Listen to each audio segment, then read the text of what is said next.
quiet.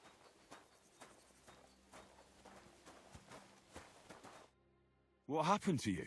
I'm in big trouble. How so? I lost a letter. A very important letter. I was supposed to deliver it to my master by tonight. What was in the letter? I have no idea what it said. For one thing, it was a secret, and for another, I can't read. But it was my master's beloved who sent it. That's why it was so important. Oh, so it could just as easily have been a lewd verse. I don't really care what was in it. The point is, I don't have it. Do you know where you might have lost it? I haven't the faintest idea. It must have slipped out somewhere along the way. Would you like me to help you look for it? There's no point now. I've been on the road for 2 days as it is. We'll never make it by tonight. You should have been more careful with it. Losing the one thing you're supposed to deliver. I know. So I forgot to check my bag this morning, all right? But now it's gone, and I'm fucked. I have to be going. I hope you find the letter. Me too. Because if I don't, I'm in for a lashing. I'm sorry to hear that. Wait! I have an idea. Punch me in the face. What? Smack me in the gob. I'll say I was ambushed on the way and they took the letter.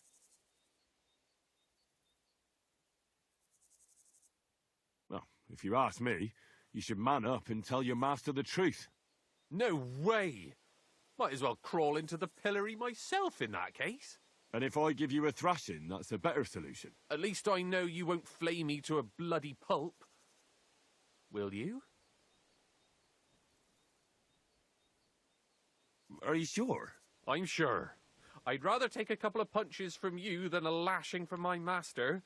I could tell you to stop when I've had enough. But he wouldn't. So you get why it's better for me to be slapped around by you, right? Very well then. Defend yourself. Or not. It's up to you. You ready? I am. Ah! Oh!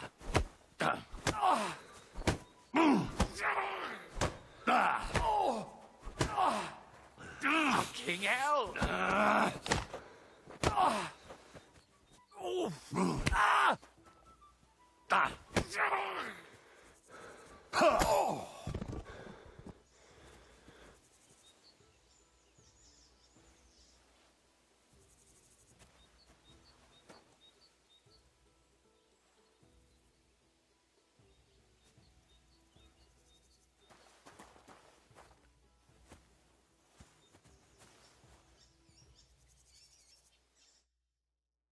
All right. That was rough. Do you think that's enough? I definitely. I'm sore all over. Oh, my mouth most of all. Glad to be of help then. Take care.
Greetings. I heard you could use a helping hand at the forge. I could. My last two hands, well, they're not worth mentioning. And what with the wedding coming up, the work is piling up. Ah, what do they call you? Henry. I'm Radovan. You should know, Henry. The blacksmithing isn't for everyone. Have you done it before? Yeah. I basically grew up in the forge. My father was a swordsmith, and not just any. He even forged swords for the nobility. For the nobility, eh? Well, that kind of experience will come in very handy for me indeed. As it happens, I have to forge a wedding present for young Lord Semine. A fine sword. So you'll take me on? Hold your horses. I'll have to try you out first. You could forge me a hunting sword as a test, so I can see if you can make a straight blade. That shouldn't give you much trouble if your father was a swordsmith, should it? Sure thing. I can get started right away. Great. Find some iron and get started then. Iron? You can't make a sword out of butter, but if you don't have your own stuff, you can get everything from the chest in my forge.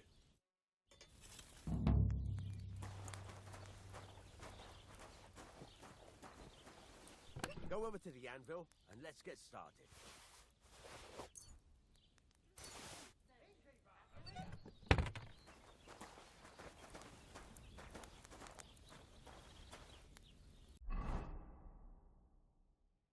Furnace is cold now. Give it a practice try. Some things, like swords, are too long to fit in the fire. You have to heat it up and try poking it around for a bit.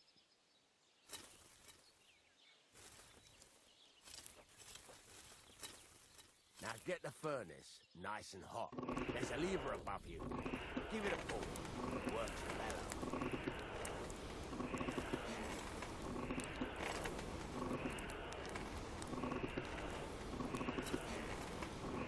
You can tell the temperature by the color, but you won't be able to tell when it's in the fire. You have to take it out from time to time and take a look. Try it out.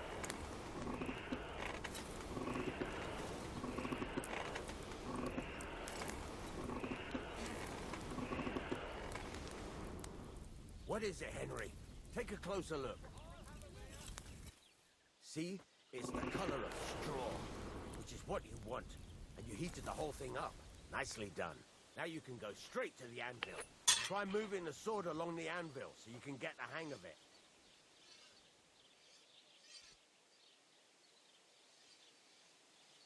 Now take the hammer and try hitting it a few times.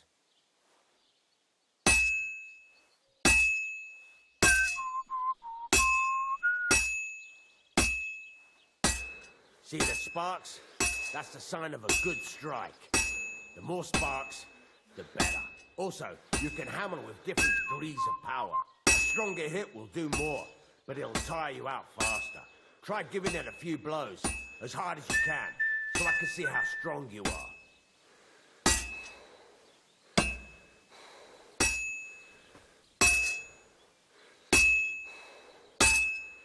That's got a nice ring to it.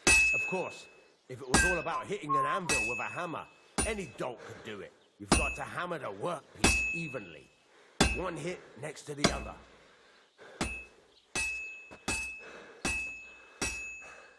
Very nice.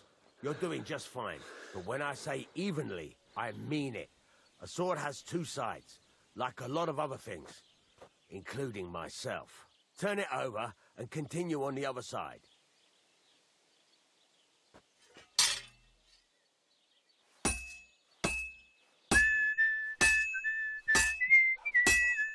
Nice.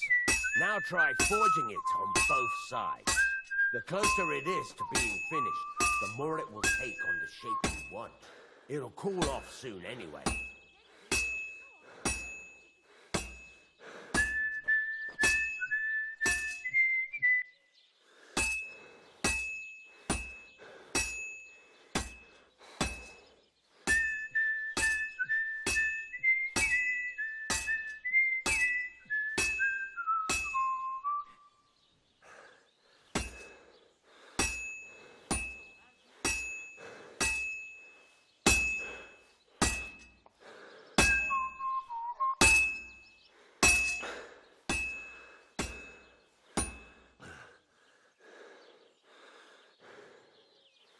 Hurry up now. It's cooling and you're not doing anything.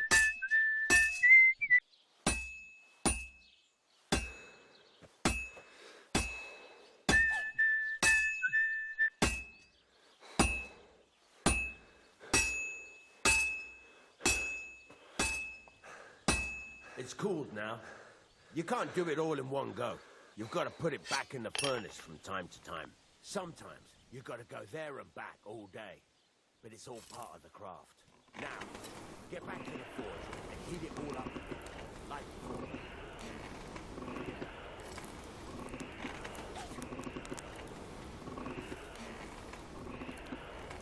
The whole thing is heated up now, so come over to the anvil.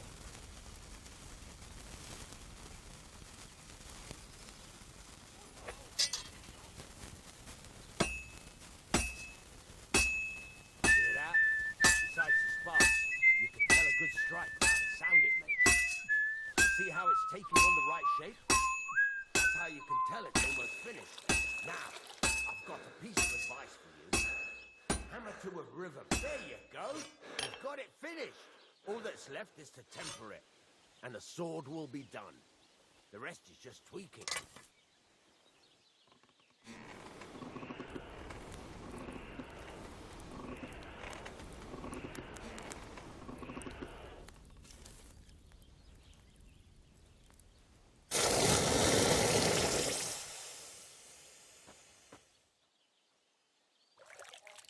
Drink to that.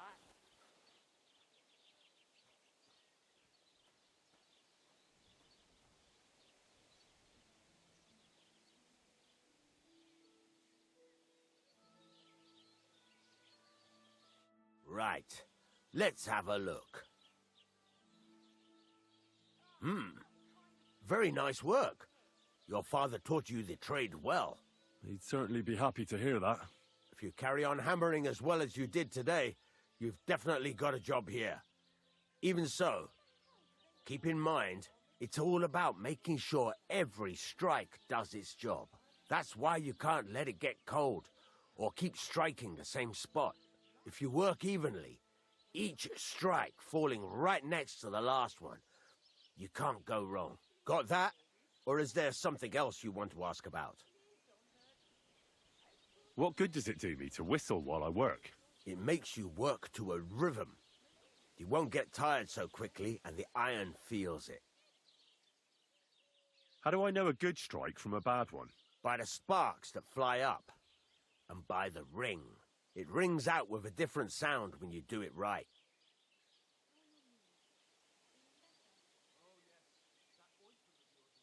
Thanks. That's all I need to know. You can sleep in the chamber by the woodshed, and there's a chest where you can keep your things. And of course, you can use the forge anytime you want. Any questions? Where can I get materials? You can buy some essentials from me, but if you want to make a fancy sword with lots of ornamentation, you'll have to look elsewhere. This is just a village, you know. The locals ain't after luxury, and they can't afford it neither. What can I do with the items I've forged? Well, you can sell them, though you probably won't have much luck around here. But I'll happily buy some of the nicer things from you.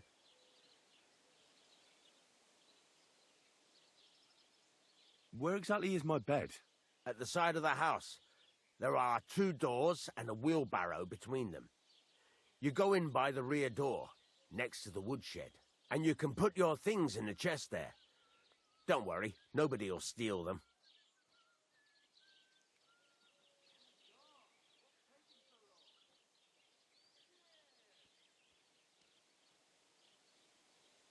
What now? What do you think? You're not going to be idle. I'll find you some work to do right away. You're pretty good at swords, but what the locals really need is axes and horseshoes. Right, here are some simple drawings that show what they're both supposed to look like. And some iron. You can get down to it right away. Just like that? You aren't going to help me? Sacre, lad. I chose you because you already know a thing or two.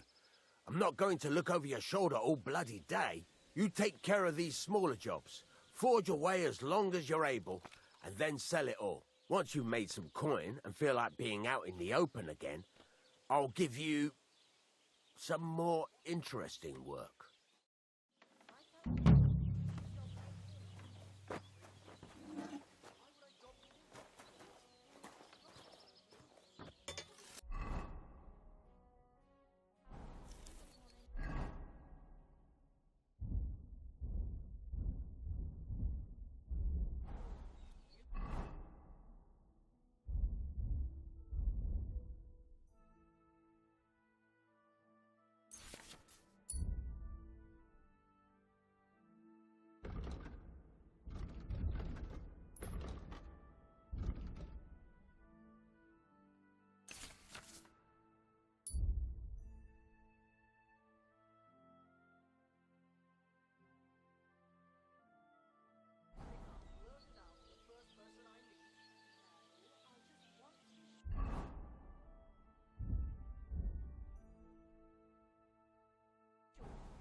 Christ almighty.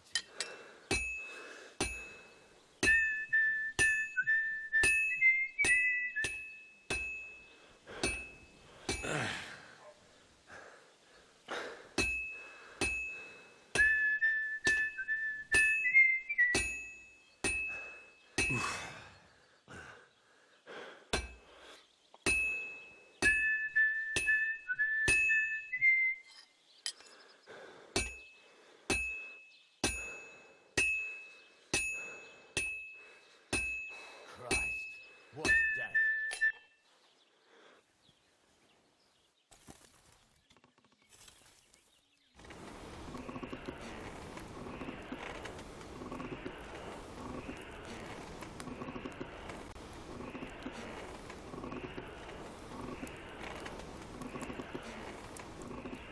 Bloody hell. I'm overheating it.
Can't get any better than this.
Greetings. Greetings.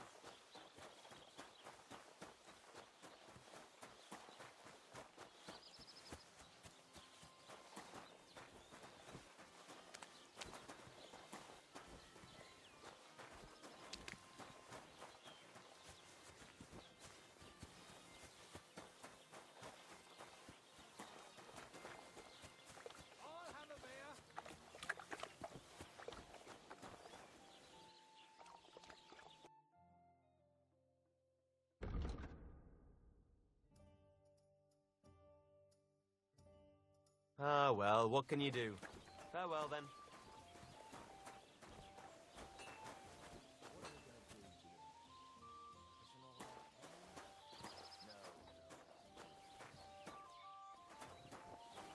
Greetings.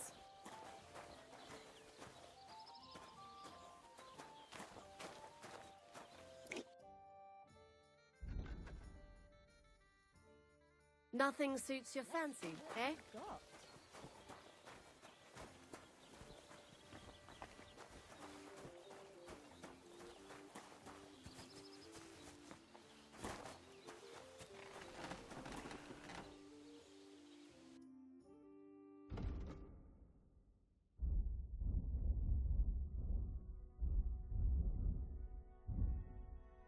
Why are you wasting my time if you don't want anything, then, eh?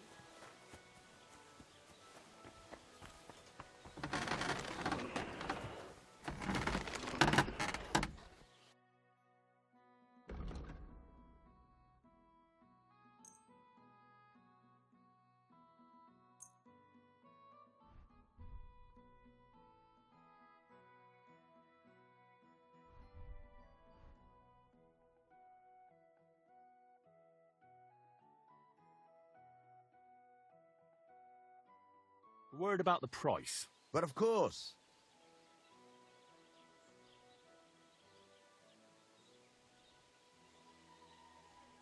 Aye, you'll convince me with that price. Thank you, and a good day to you, friend.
That's it.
What can I do for you? I need something repaired.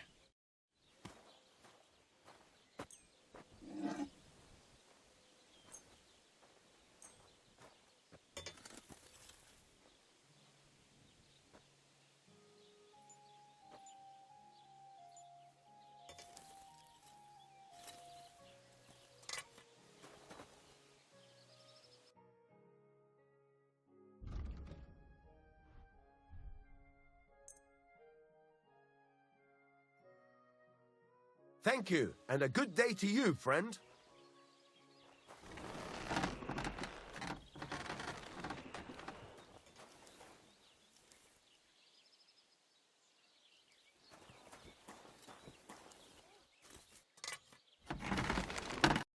What would you like?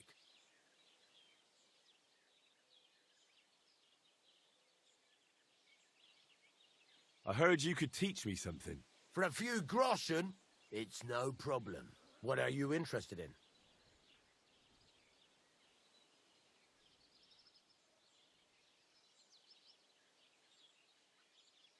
It's about those two idiot hands of mine, Venser and Franzi.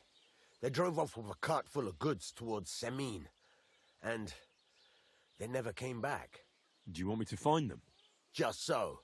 But more importantly, I want to know where my cart ended up, and especially the cargo. Go to Semine and find out what the bloody hell happened. What was the cart carrying?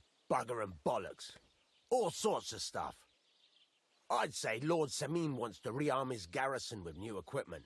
There were some hunting swords, bastard swords, crossbow bolts. I also fixed the trigger on young Semine's crossbow.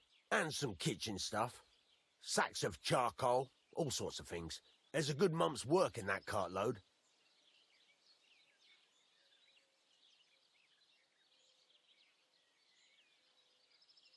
Have you any idea which way they might have gone?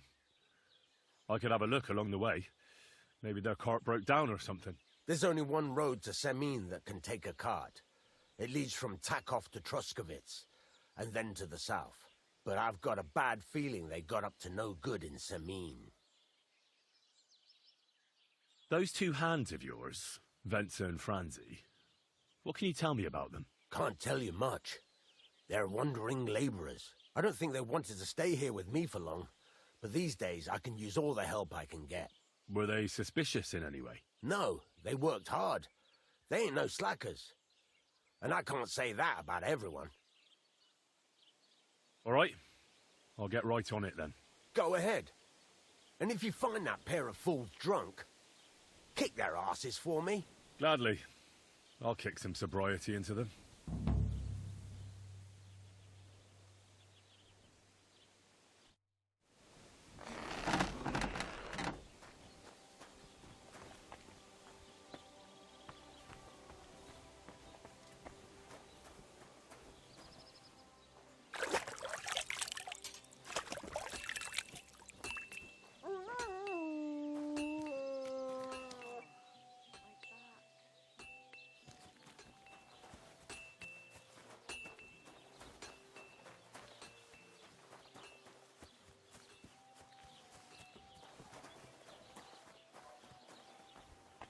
God bless.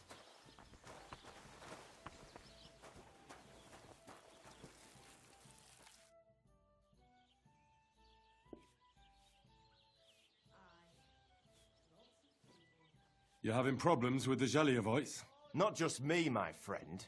They're the biggest bastards around. They've been nothing but trouble for years. The winter before last, they piled snow in front of everyone's doors at night, so no one could get out of their house. And last year, they broke into my cellar and pissed in my beer barrel. Gracious. I hope you got your aim back on them. Not yet, no. But since you're here, I've got a plan you could help me out with. I'd pay you well. You can count on that. What exactly would you like me to do? Don't worry. I won't make you do any shoveling or pissing anything. But I'll tell you exactly what I have in mind, only after you promise to help me. I'd hate to reveal my plan, only for you to go off and tell the Jeliovites right away. All right. I'll help you. Listen up then. Old Olbram, the owner of the biggest plot of land in Geliov, has this beautiful bull. White as snow he is, the finest animal far and wide. Obviously, he's very proud of it. Very protective too. Now you, will give his beautiful snow-white bull a nice new coat of paint. Olbram is going to lose his mind. Simple, right? Painting a bull, eh? That sounds like fun. Right. We just have to work out a few details. First, we have to get some paint. I don't reckon we'll be able to get any here in the village, but you can try and ask Bartoszek, the tailor in Trotskovitz. I hear he dyes his own fabric. And after that, we'll have to make sure the bull stays still while you're painting it. Try asking Radovan, the local blacksmith. I hear he can make some kind of sleeping potion. If you pour it in the bull's water trough, I'm sure it'll do the trick. But watch out. That beast is enormous. You'd better put at least 3 doses of the potion in there. All right, then. Olbram's bull will be getting a new coat of paint. Olbram's going to lose his mind. I can't wait. And remember, it's supposed to be a joke. If you get caught or something goes wrong, the whole thing will be ruined. Right. So I need paint, sleeping potions, and to not get caught.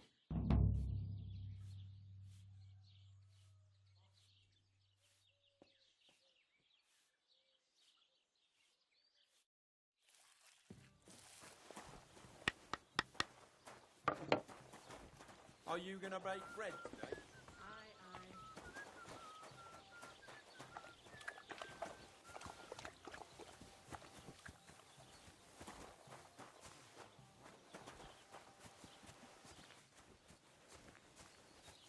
God be with you.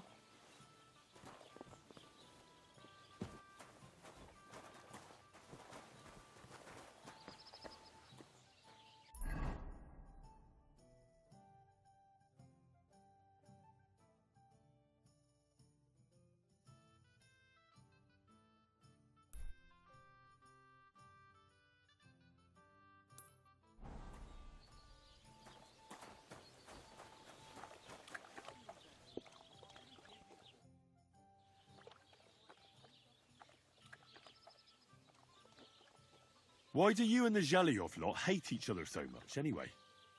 It's their fault. They keep playing tricks on us. Olbram's the worst of them all. The nasty old codger. He's always coming up with ways to mess with us. He's the one that stole our pasture.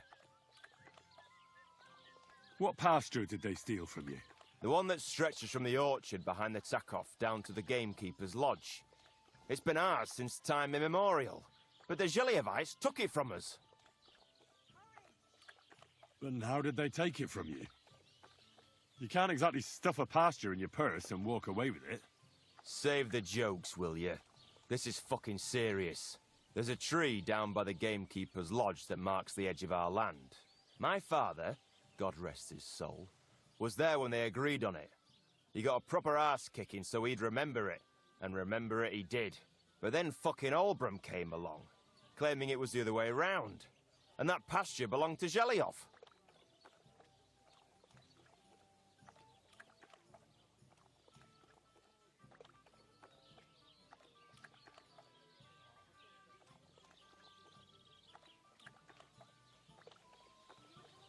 Well, can't you all just reach some kind of agreement? Do you think we haven't tried? But there's no talking to the Zhelyovites. Year after year, we meet in that pasture. I tell it like it was, but Olbram always starts spewing his lies. Then we end up arguing until the sun sets. And when the Zhelyovites are at wit's end, they come at us, and nothing ever gets solved. We managed to convince them to at least give us back half the pasture. But I know the whole bloody thing belongs to us. We can't just leave things like this.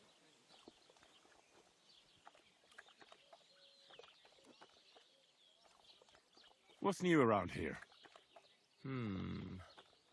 Vostotek. Lord von Beregov's huntsman's a regular here. He might have some work for you. He's got a cottage near Vidlak Pond.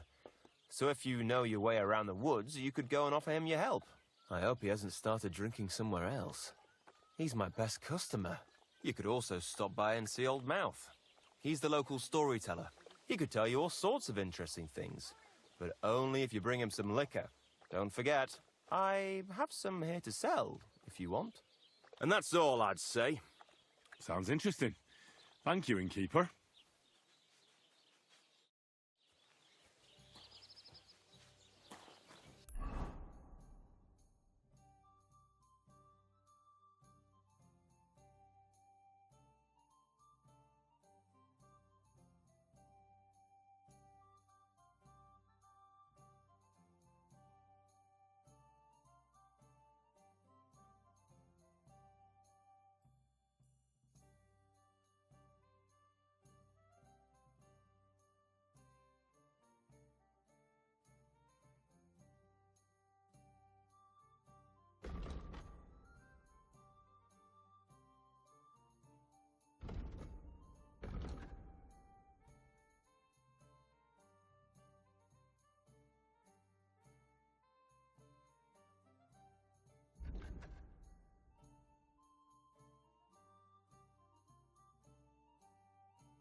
I'm a bit peckish.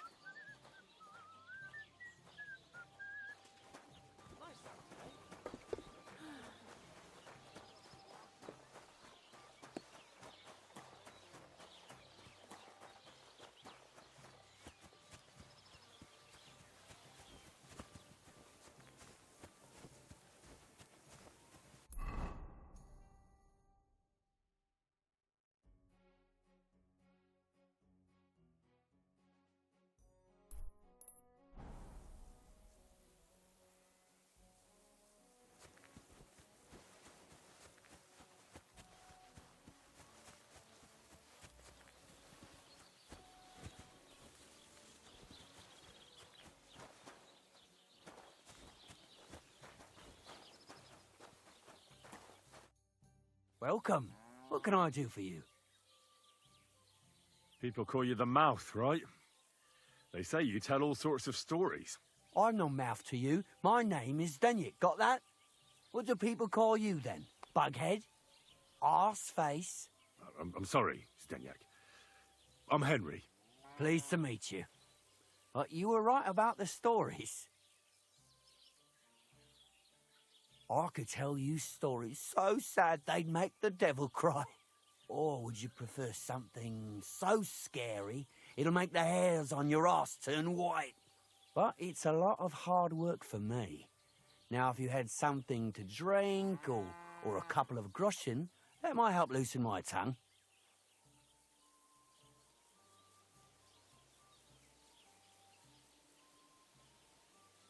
To your health, my friend.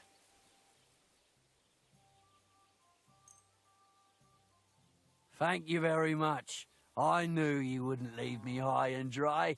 So what kind of story would you like to hear? I like stories that can teach me something. Stories with a moral. Haven't you heard enough of those in church? But it's not a problem. I have just the tale for you.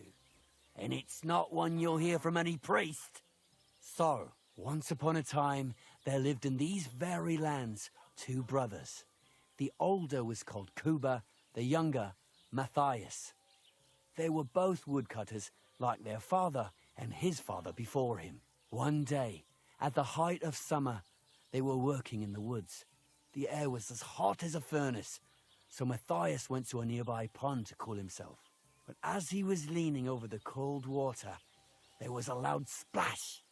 His axe had got loose from his belt. In haste, he began to search the muddy bed of the pond, and his hands soon touched something hard and heavy.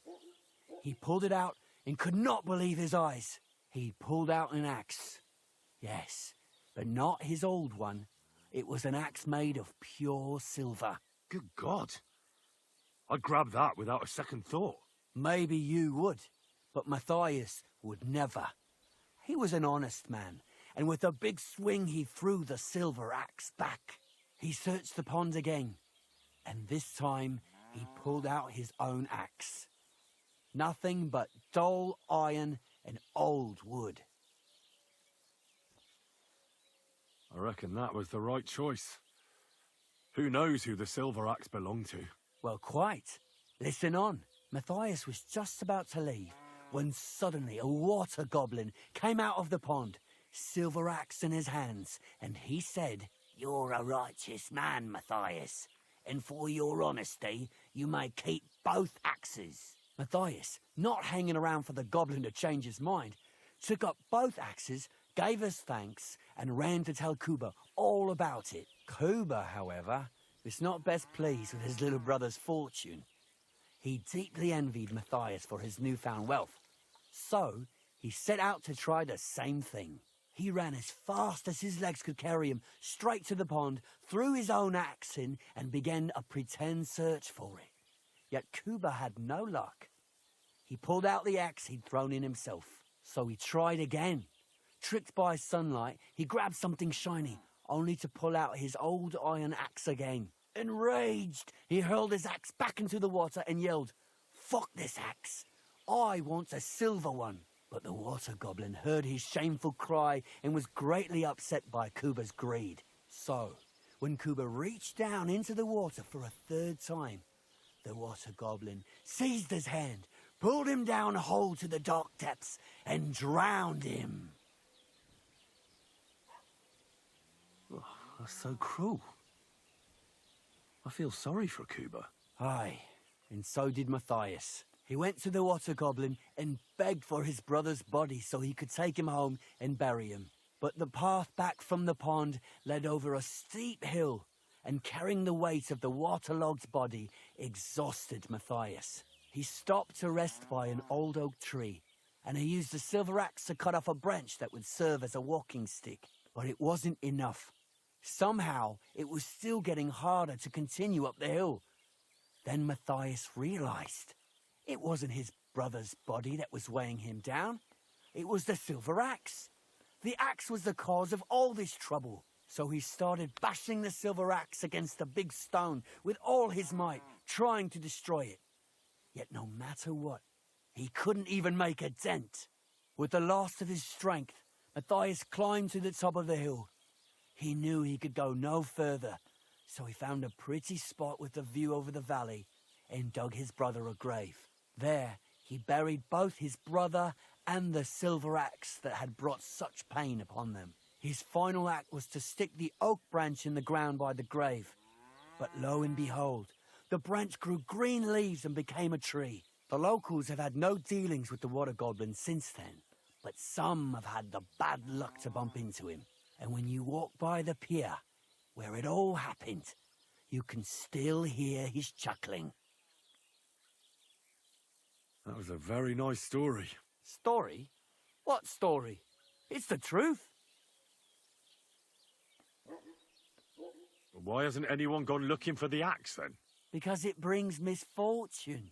Didn't you listen to me at all? Look for yourself if you wish. Rock Tower Pond isn't far from here. The Water Goblin's pier is somewhere among the reeds. But leave me out of it. I'm fine here with my drink. Take care, friend.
Won't find him here today.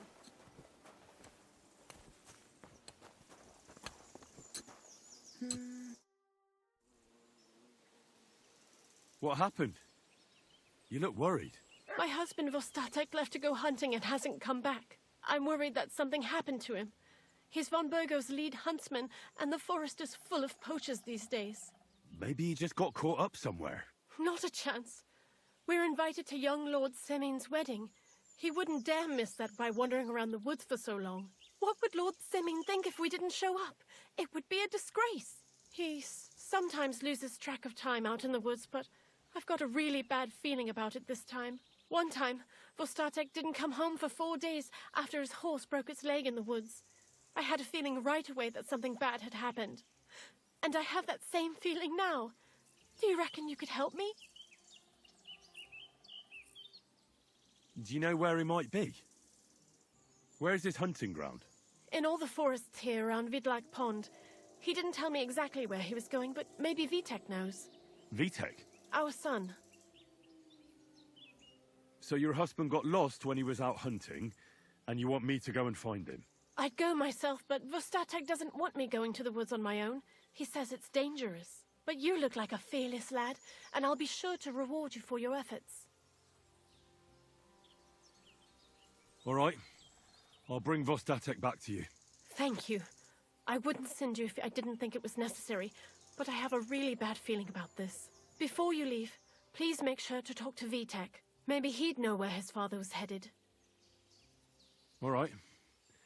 I'll let you know as soon as I find something. Be careful out there.